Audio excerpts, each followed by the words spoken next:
All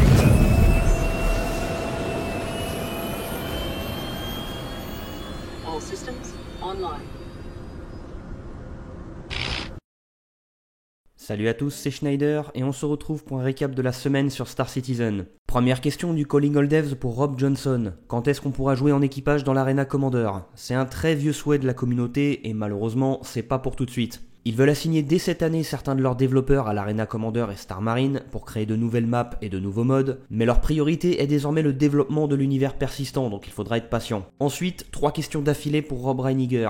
Dans la 3.3, est-ce que l'interface de saut quantique nous préviendra de la quantité de carburant nécessaire pour effectuer un saut ? Oui, bien sûr, ils sont en train de travailler sur toute une surcouche de la Star Map pour planifier les trajets dans l'espace, et ça précisera la quantité de carburant à chaque saut. À moyen terme, on pourra placer des marqueurs pour préciser par où on souhaite passer, notamment sur une planète. La carte affichera aussi les positions des stations-service, mais pas forcément toutes. Et à long terme, Rob Reiniger aimerait bien qu'on sache pas forcément tout sur un système planétaire et qu'on ait à explorer, acheter des informations, ou bien discuter avec d'autres joueurs pour connaître l'emplacement de certains sites.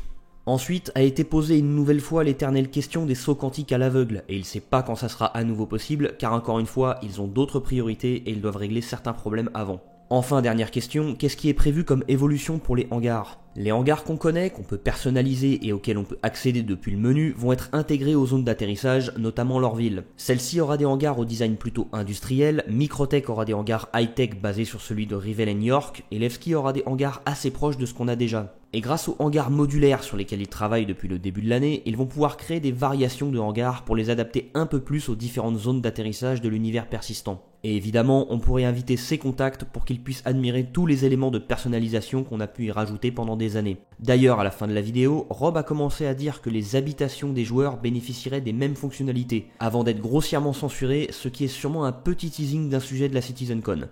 Le lore post de mardi était le dernier chapitre de The Knowledge of Good and Evil. Pour rappel, dans la première partie, on faisait la connaissance d'une enfant des rues travaillant dans une boutique de réparation et qui avait été repérée par la mère supérieure d'un ordre secret exclusivement féminin. Dans la deuxième partie, on découvrait l'apprentissage et l'éducation de cette jeune fille devenue adulte au sein de l'ordre des Sœurs, et sa première mission consistant à retourner dans la rue pour donner des cours aux enfants abandonnés. Et dans la troisième partie, l'ancien patron de cette jeune fille la faisait chanter, menaçant de tuer certains de ses élèves si jamais elle refusait de faire ce qu'il lui ordonnait, activer une bombe pour faire griller toutes les archives de l'ordre. Dans ce dernier chapitre, la jeune fille cède finalement au chantage, se fait repérer avec la fameuse bombe par la mère supérieure de l'ordre et est bannie sur le champ. Elle part ensuite se renseigner sur les activités de son ancien patron, nommé Dirk, et soudoie un enfant pour obtenir des informations.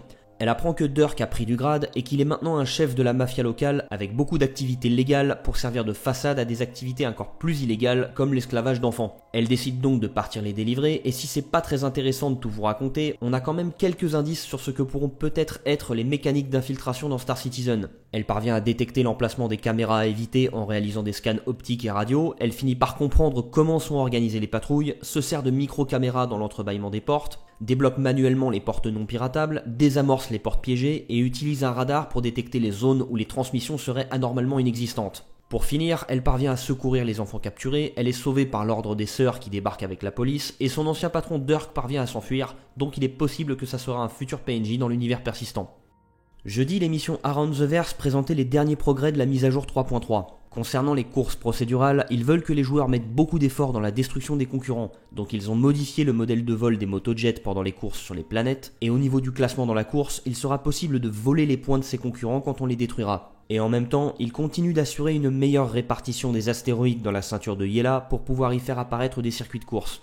Sur le minage, le travail continue pour faire apparaître des astéroïdes dans l'espace avec la bonne composition et la bonne apparence. Sur Hearthstone, on a pu voir l'avancement des bâtiments et pour cette planète et ArcCorp, on a pu voir la création des effets spéciaux pour rendre leur ville bien plus vivante. Ils ont aussi bien avancé sur la création des mers et des océans qu'on trouvera sur Hearthstone. Opacité de l'eau, couleur, niveau des vagues, tout est déjà paramétrable et ils ont commencé à préparer le terrain pour le comportement de l'eau en fonction de la météo. Côté vaisseau, pas trop de nouvelles, hormis des nouveaux coloris pour les variantes du Tumbril Cyclone et une image du pont inférieur du 890 Jump. Côté audio, l'avancement est plutôt léger avec seulement quelques sons en cours de création pour le prochain fusil d'assaut de Castak Arms. Enfin, ils ont amélioré les performances de rendu dans les salles de l'Idris en gérant mieux les volumes permettant de déterminer quelle salle peut être vue depuis un certain point. Et pour finir cette émission, Chris Roberts nous a parlé de la CitizenCon et a fait une déclaration qui a enflammé la communauté. Donc pour rappel, la CitizenCon de cette année se déroulera à Austin, au Texas, le mercredi 10 octobre. Sur place, l'événement commencera à 13h, donc à 20h en France, et durera 7h30. Il y aura 2 scènes avec des conférences en parallèle sur plein de sujets. Et pendant la Round the Verse, Chris Roberts a lâché sans pression que pour avoir le droit de visionner tout ça derrière votre écran, vous devriez payer la modique somme de 21,84 €. Quoi? C'est une honte! Révolte!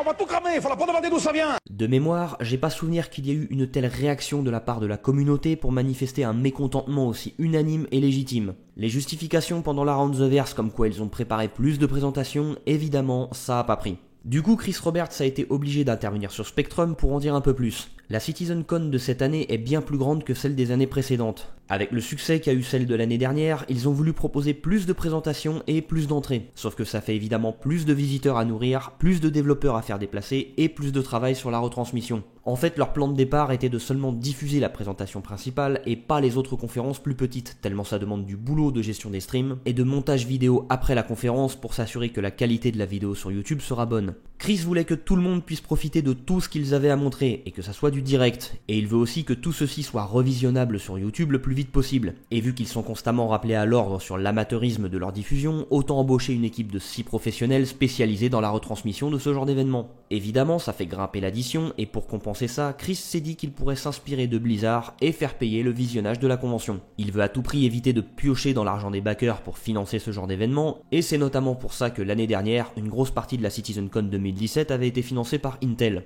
Chris Roberts le dit dans son message, la faute ne vient pas du marketing ou de la communication, mais seulement de lui. C'est lui qui a décidé de prendre le pari de mettre un pass payant pour visionner la CitizenCon dès cette année et il reconnaît s'être bien planté. Car sans surprise, les backers de Star Citizen tiennent tous à être traités à la même enseigne et que cette convention annuelle très attendue soit accessible à tous, et pas seulement à ceux qui veulent dépenser 20 € ou qui en ont investi plus de 1000. Dans un premier temps, Chris a répondu que 2 conférences seraient visionnables gratuitement en vous connectant à votre compte sur le site de CIG. La première, mercredi à 20h heure française, qui sera la présentation principale de 90 minutes, et la dernière vers 4 ou 5h du matin, jeudi heure française, où Chris exposera les plans pour la suite du développement du projet. Mais finalement, Chris Roberts a complètement fait machine arrière et a modifié sa réponse pour dire qu'ils allaient réduire les coûts de la CitizenCon afin que le tout coûte moins cher et que toutes les conférences soient visionnables gratuitement par tout le monde. Bref, j'avais écrit un énorme pavé où je m'étais appliqué pendant 2 heures pour parler de ce qui allait pas dans la façon de faire de Chris Roberts et ce qu'il devrait faire et blablabla, je m'étais donné du mal, mais du coup, tant pis, et dans un sens, c'est pas plus mal. Bon, ben révolte!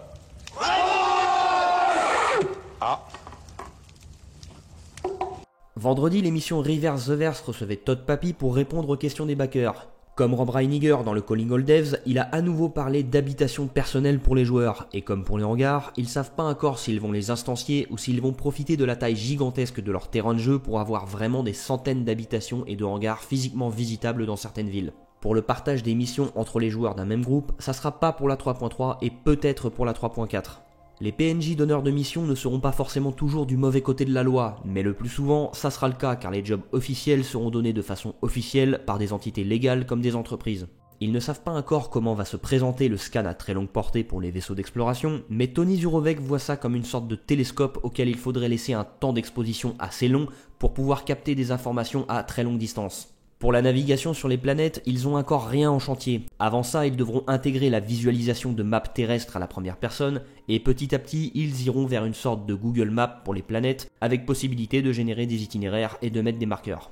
Concernant les mécaniques de réapprovisionnement, ils savent que ça va poser problème quand ils activeront l'Object Container Streaming et que la taille de la map sera beaucoup plus grande. Donc c'est déjà dans leur plan de réajuster la consommation de carburant et le nombre de stations-service entre les destinations.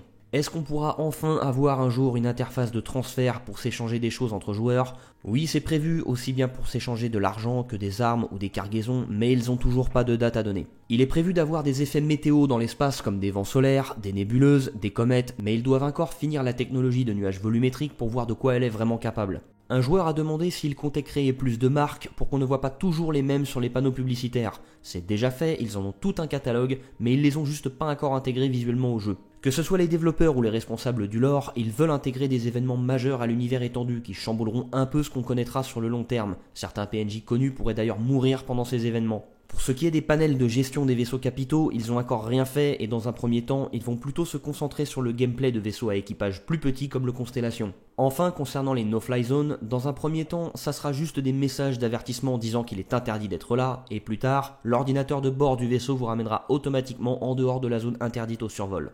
Samedi, CIG a mis à jour la progression de la mise à jour 3.3. Il n'y a que dans les mécaniques de gameplay que les progrès ont été à peu près conséquents, et à part ça, les progrès ont été très légers dans à peu près toutes les autres catégories. C'est la fin de cette vidéo, et j'espère qu'elle vous a plu. Sur ce, je vous dis à dimanche prochain, et d'ici là, portez-vous bien, citoyens.